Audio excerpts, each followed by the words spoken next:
नमस्कार दोस्तों, आपका स्वागत है ग्रीनस्पून गार्डन में। आज बात करने वाले हम करेले के ऊपर। करेले का प्लांट अगर आपने ग्रो कर लिया है और अगर ग्रो नहीं किया है, कोई बात नहीं, अभी भी आप इसके बीज लगाकर इसको ग्रो कर सकते हैं, कोई टेंशन नहीं है। लेकिन अगर आपने ग्रो कर लिया है तो इसकी केयर हम कैसे कर सकते हैं और उगाने के बाद इसकी आफ्टर केयर क्या है, क्या ऐसा तरीका है जिससे करेले हमारे प्लांट पर आएंगे। जैसे कि इस प्लांट पर आपको करेले दिखाई दे रहे होंगे, कई सारे करेले इस प्लांट पे आ रहे हैं, लेकिन अभी वो छोटे हैं और जो सबसे बड़ा करेला है वो यही वाला है। तो क्या क्या इसके केयर्स होते हैं और क्या क्या चीज़ें हमें इसका ध्यान रखना है जिससे कि हमारा करेला का प्लांट काफ़ी अच्छा ग्रो हो और इसके ऊपर काफ़ी अच्छे करेले आए। तो चलिए शुरू करते हैं। देखिए, सबसे पहले आपको एक चीज़ का ध्यान रखना है कि करेला जो है वो एक बेल वाला प्लांट है। तो आप इसको जब भी ग्रो करें किसी बड़े कंटेनर के अंदर ग्रो करें। जैसे मैंने इसको एक बाल्टी के अंदर ग्रो किया हुआ है और बाल्टी जो है वो करीब 20 लीटर की बाल्टी जिसके अंदर पेंट आता है, तो उसके अंदर बहुत अच्छे से ही ग्रो होगा और ग्रो होने के बाद इसके ऊपर बहुत अच्छे करेले आएंगे अगर आप सही तरीके का इस्तेमाल करेंगे तो।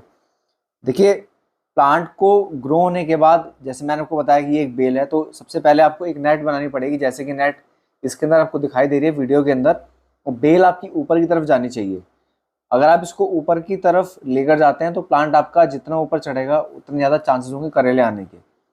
दूसरा पॉइंट है इसकी सॉइल। सॉइल के अंदर जो इसकी नमी है वो हमेशा बनी रहनी चाहिए।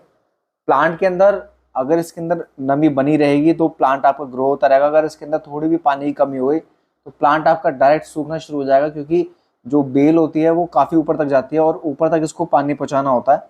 और सबसे ज़्यादा पानी की जो ज़रूरत होती है वो होती है इसका फ्रूट बनने में, यानी कि जो करेला इसके ऊपर लगेगा। तो जब भी इसके ऊपर फूल आने लगे या करेला बनने लगे तो आपको इससे एक चीज़ का ध्यान रखना है कि पानी इसके अंदर आपको कभी भी जो उसकी सॉइल है वो छोड़नी नहीं है, ड्राई नहीं छोड़नी, और इसके अंदर आपको पानी लगातार देना है। इसका मतलब ये नहीं कि आप इसके अंदर रोज़ पानी डालते रहेंगे और दिन में 4 बार पानी डालेंगे और मिट्टी को भी गीला कर देंगे। आपको पानी जब डालना है जब इसकी आपको हल्की सी वेट जो सॉइल होती है वो हल्की हल्की ड्राई होनी शुरू हो, बट सॉइल के अंदर एक नमी हमेशा बनी रहनी चाहिए। तो ये सबसे इम्पोर्टेंट पॉइंट है इसका कि पानी आपको कब डालना है प्लांट के अंदर। तीसरा जो इम्पोर्टेंट पॉइंट है वो इसके फ्लावर।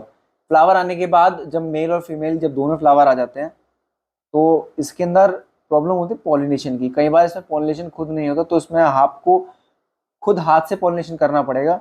तो वो भी पॉलिनेशन कैसे होगा वो मैं आपको आगे आने वाली वीडियो के अंदर बताऊंगा। तो जितने भी इसके फ्लावर होते हैं उसके अंदर पॉलिनेशन होगा, और पॉलिनेशन होने के बाद जो भी हमारी बीज होती हैं या जो भी मधुमक्खियाँ होती हैं या जो छोटे छोटे इंसेक्ट होते हैं वो आकर इसके अंदर पॉलिनेशन करते हैं, इनका रस चूसते हैं, जिससे कि इसके अंदर पॉलिनेशन होता है और हमारे करेले बनने शुरू हो जाते हैं। तो पॉलिनेशन अगर देखा जाए तो काफ़ी इंपॉर्टेंट पॉइंट है। अगर पॉलिनेशन होगा ही नहीं तो ये फल जो भी इसके ऊपर लगते हैं, करेला होता है या कोई भी सब्जी वाला प्लांट है, कोई भी फ्रूट वाला प्लांट है, उसके ऊपर कभी फल लग ही नहीं पाएगा। तो पॉलिनेशन बहुत ज़रूरी है। इसके आने वाली वीडियो के अंदर मैं आपको बताऊंगा कि हाथ से अगर आप इसमें पॉलिनेशन करना चाहते हो तो कैसे आप कर सकते हैं, वो मैं आपको आगे वीडियो बताऊंगा। अगला पॉइंट इसके अंदर आता है लोकेशन का, कि हमें प्लांट को कहाँ पर रखना है, शेड में रखना है या फिर फुल सनलाइट में। देखिए, मैंने आपको अपनी पहली वीडियो में कई बार बताया कि जितने भी सब्जियों वाले प्लांट होते हैं आपको उन सारे प्लांट्स को फुल सनलाइट के अंदर रखना है, जहाँ पर इसको पूरी धूप मिले।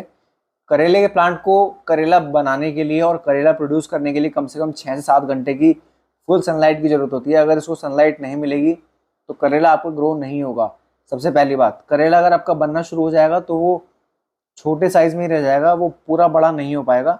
और गमले के अंदर तो वैसे भी प्लांट को ज़्यादा पावर की ज़रूरत होती है, तो इसलिए जहाँ पर 5 या 6 घंटे की आपको धूप मिले इस करेले के प्लांट के लिए आपको प्लांट वहाँ रखना है, वहाँ पर आपको ये अपनी बेल चलानी है, जिससे आपको काफ़ी अच्छा रिजल्ट इसमें मिलेगा।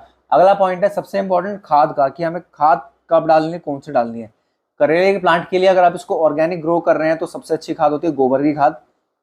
ये है गोबर की खाद जो आप मेरे हाथ में देख रहे हैं, और ये फुली डिकम्पोज खाद है। आपको वो खाद लेनी है जो कि पूरी डिकम्पोज हो जाए अच्छे से, जो सड़ी हुई गोबर की खाद होती है आपको वो लेनी है, और अपने प्लांट के अंदर हर 20 दिन के बाद आपको डालनी है। डिपेंड करता है कि आपका गमला कितना बड़ा है। अगर आपने 20 लीटर का जो ड्रम लिया है, जैसे कि मैंने लिया, अगर आप इतना बड़ा ड्रम लेते हैं तो आपको इसके अंदर कम से कम 150 से 200 ग्राम इसमें आपको खाद डालनी पड़ेगी, और ये काम आपको हर 15 से 20 दिन में करना है। और खाद डालने के बाद आपको इसके अंदर पानी जरूर डालना है, इस बात का आपको ध्यान रखना है, वरना जो आपका प्लांट है वो खाद की गर्मी के वजह से जलना शुरू हो जाएगा और प्लांट आपका मर जाएगा।